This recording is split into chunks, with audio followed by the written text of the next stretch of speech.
to be a material world, doesn't it? Of course. But if we become lucid, we'll realise there's no material world. Yes, of course, but what I ask, how it clarify and make the milestone toward the second? Because there's no external independent world. That the world is not independent of the mind. So we've gone away from that. So we're moving towards this interdependency. So this is really a stepping stone, but we'll look at that more later. Well, within these three approaches is a middle way? They all claim to be the middle way. I mean, the name of the philosophical system that came out of this, the second one, is called Madhyamika, which literally means middle way. But all of these systems of teachings, of course, claim to have the middle way. So it's up to us to see where is really the middle way. And we'll have a look at that again on day 9. Okay. It's going to be full day this night. Full day, day 9.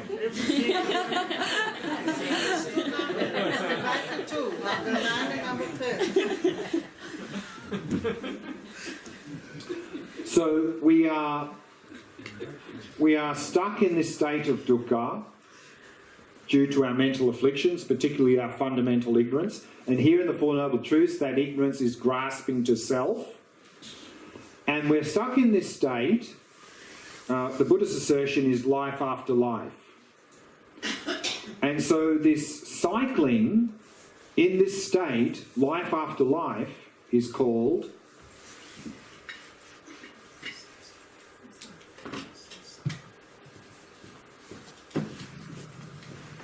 samsara.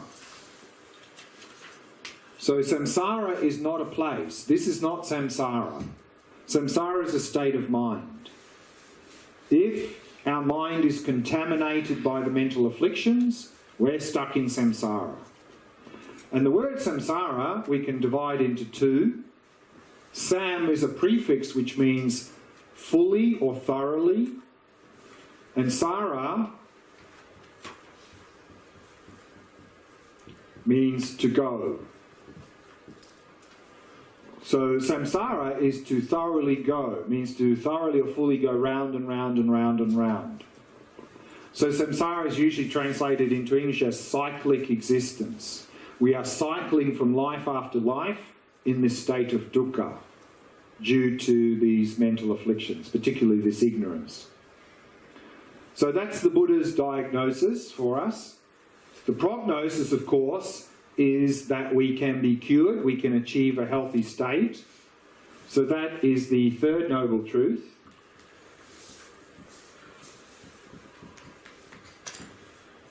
The truth of cessation. So cessation means ceasing, ending. So the truth of cessation is the ceasing or ending of all suffering and its causes. This is the healthy state. The ceasing and ending of all suffering and its causes. That healthy state, of course, is called nirvana.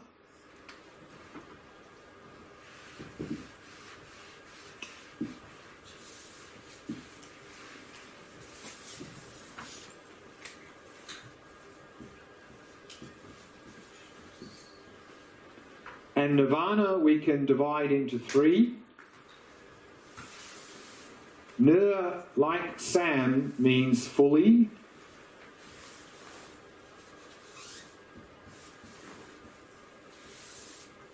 Va has here at least 2 meanings. One is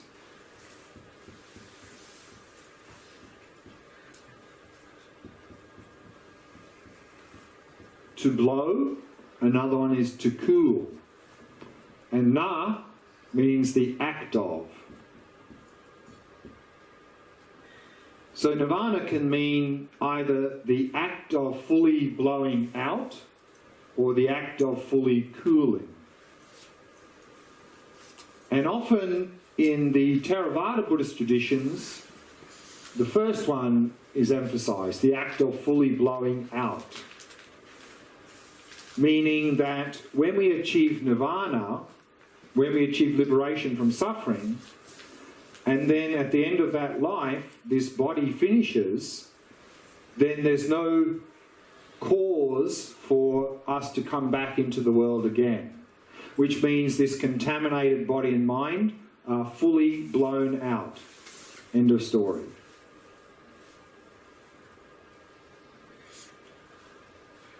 The other etymology here is the act of fully cooling. And the analogy here, and sometimes you'll see this if you've ever seen the diagram called the Wheel of Life, the 12 links. No, that's Green Tara. In that diagram you have on the top right-hand corner the Buddha outside the wheel, which is symbolizing samsara, and he's pointing to the other side, and the other side of the picture is the moon in the sky. And the symbolism here is that when we're stuck in samsara, we're tormented by the mental afflictions. Just like we're tormented by the heat of the sun. And so when we achieve nirvana, we've eliminated the mental afflictions, so our mind is cooled from the torment of the mental afflictions. Just like the light of the moon has a cooling effect, where the light of the sun is tormenting us. So hence, the act of fully cooling means the mind is cooled of the mental afflictions, and therefore often nirvana is symbolized by the moon. So that is the healthy state. And then, of course, what is the cure? Is the fourth noble truth. The truth of the path leading to the cessation of suffering. So to have a look at that, we can use one of our handouts here.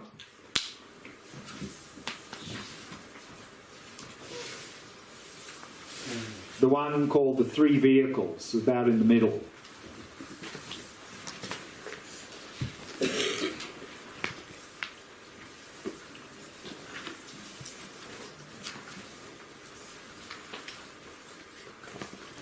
So we can see here that these Four Noble Truths teachings were the basis of the modern day Theravada Buddhist traditions. And again, that was transmitted through the Pali language. And so we see there in the Theravada vehicle that the goal of the spiritual path is nirvana. When we achieve the goal of nirvana, we are called an arhat. That's the name given to someone who's achieved nirvana. And first, of course, we need to enter the path to nirvana, and we enter that by developing the aspiration to achieve that goal, which here is translated as renunciation. And this is a classic example, of course, of how terminology can create confusion. So here in this chart we see that renunciation is actually a translation of the Sanskrit word here, nisarana.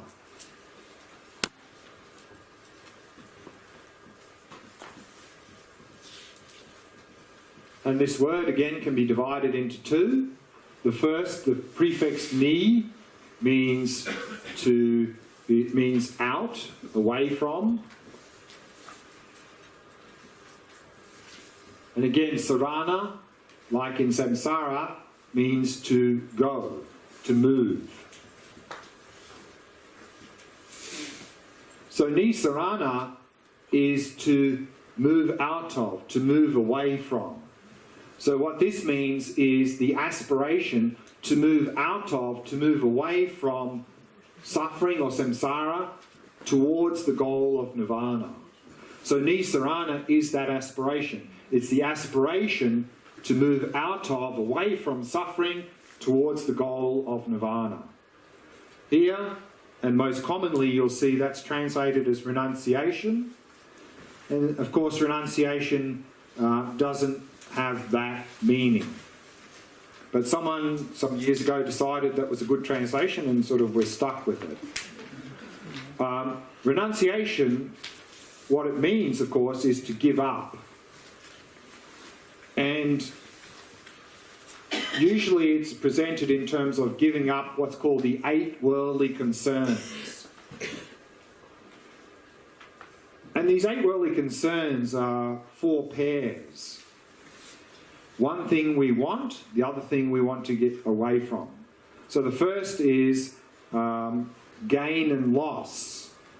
That normally now we feel in order for us to be happy, we need more stuff. We need more money, more possessions, more material possessions. That's gain.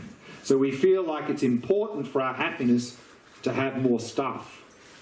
And of course we feel like if we lose that stuff, then we'll have a lot of suffering. So we avoid loss. Not only stuff. Not only stuff.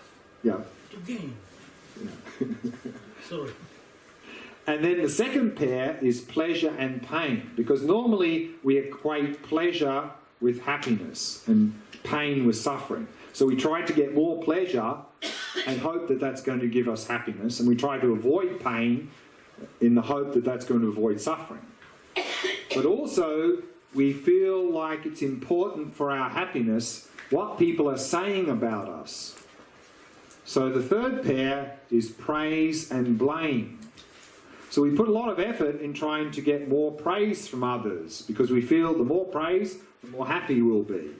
And we feel like if people are blaming us, that's going to be a source of suffering. So we try to avoid being blamed as much as possible. But not only do we feel like it's important for our happiness what people are saying about us, but also we feel it's important for our happiness what people are thinking about us. So the fourth pair is good and bad reputation.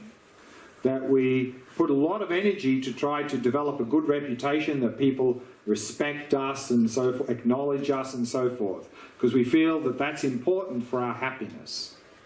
So we have these 4 pairs. The ones on the left side, we want more, and because they think it seems like they're the source of our happiness. The ones on the right, we're trying to get rid of, avoid, because they seem to be the source of our suffering. So these are the 8 worldly concerns. So here, to enter the path, we are to cultivate this renunciation, to give up the 8 worldly concerns. But then when that's said, often people have a misunderstanding. And then they think that what that means is actually it's bad or wrong as a Buddhist to have a lot of stuff and to have pleasure and to have praise and a good reputation. But that's not what renunciation is saying. Renunciation is not saying give up the 8 worldly things. It's saying give up the 8 worldly concerns.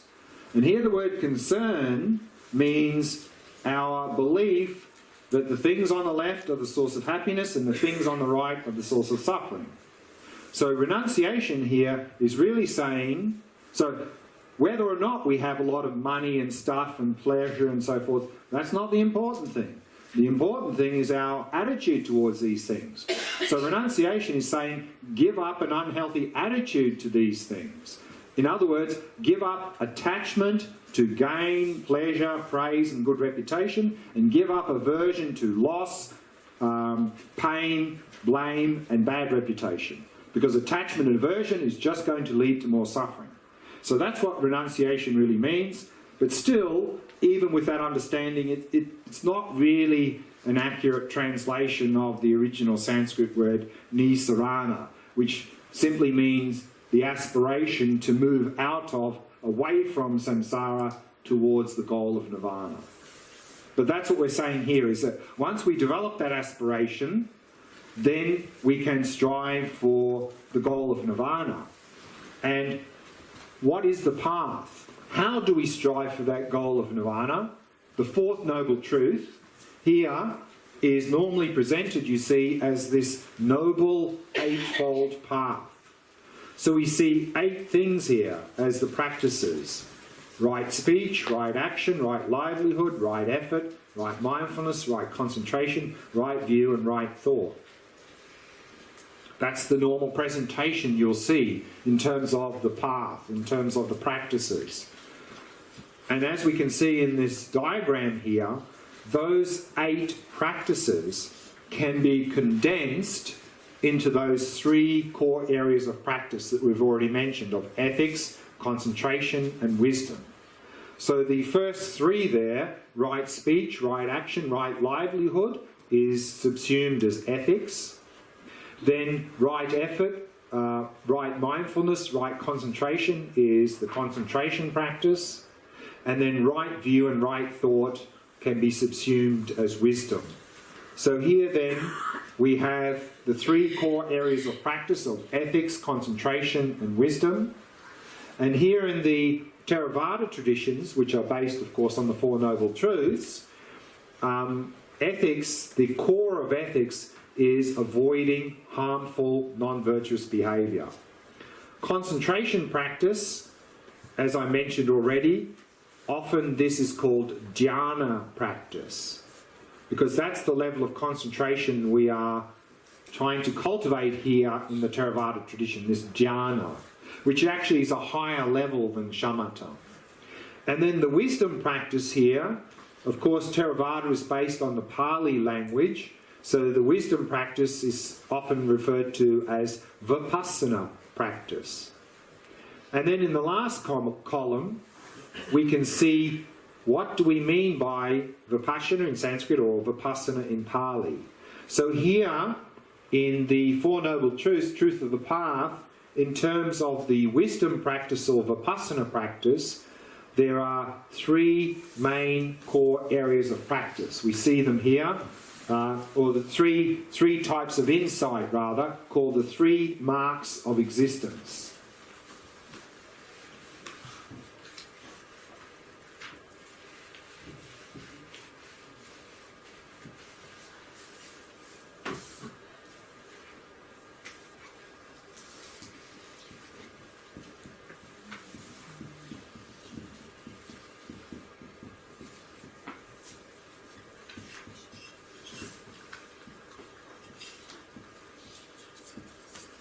So the first of those insights is impermanence, to come to realise that everything's changing moment by moment. But you might say, well, actually I already know that. You know, science has proven it, I learned at school, so why do I need to engage in this vipassana practice of impermanence? Because I already know that. That's not good enough. Because our behaviour is not driven by our intellectual understanding. Our behaviour is driven by our instinctive habits. And our instinctive habits are telling us that actually things around us are not really changing moment by moment. They seem very stable and static. So what we need to do in Vipassana practice is bring that intellectual understanding of impermanence into experience through meditation, to come to directly experience the fact that everything is changing moment by moment. And if we can come to that direct insight into impermanence, that will have a profound transformative effect on our life. As I mentioned already, I think briefly, if we have this insight into impermanence, and of course if we directly realise this in meditation, that realisation will flow into our daily life, and we're going to see things experientially as changing moment by moment, which means that both our attachment to pleasant things and our aversion to unpleasant things will dramatically decrease. Because if we experientially see things as flowing, there's nothing for attachment to grab. There's nothing for aversion to push against. So you'll find that this realisation will lead to a dramatic decrease in your attachment for pleasant, aversion to unpleasant. But also, this insight into impermanence, and we're going to look at this also in more detail in day 9, everything's building up for day 9, is that this insight is very close to a realization of emptiness. For example, now when we hear about impermanence, it's often described as things changing moment by moment. That's how it's often explained. And so then we get this idea that it's like this.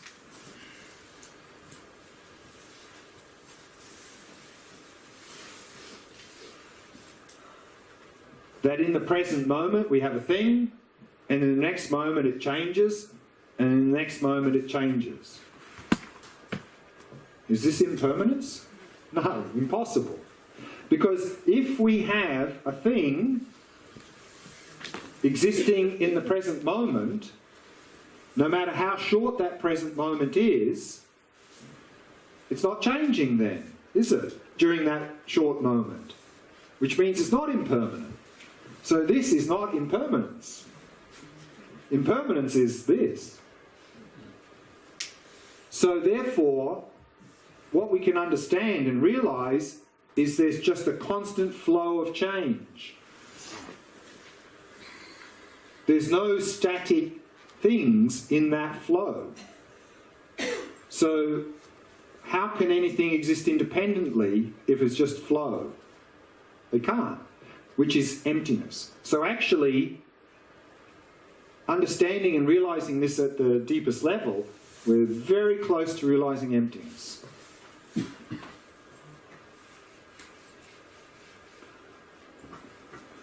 The second of the 3 marks of existence we see here is suffering.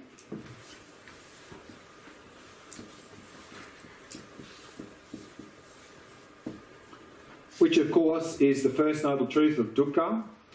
So if we can come to realise suffering or dukkha, the state we're in, particularly together with the fact that we are stuck in this state due to the mental afflictions, then that realisation of suffering or dukkha can lead us to aspiring to be free of it. In other words, renunciation.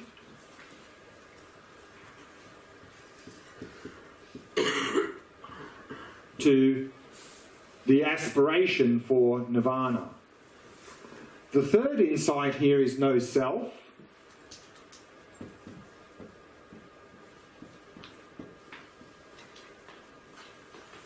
And if we come to realise we do not exist in this overinflated solid way, this is the grasping to self is the root cause of all of our mental afflictions and suffering. If we can realise no self, we can eliminate all mental afflictions and suffering and achieve the goal of nirvana. So these are the 3 insights in the Theravada tradition based on the 4 noble truths. So again, in these traditions, when they talk about vipassana practice, they're talking about gaining these 3 insights. Any questions about that?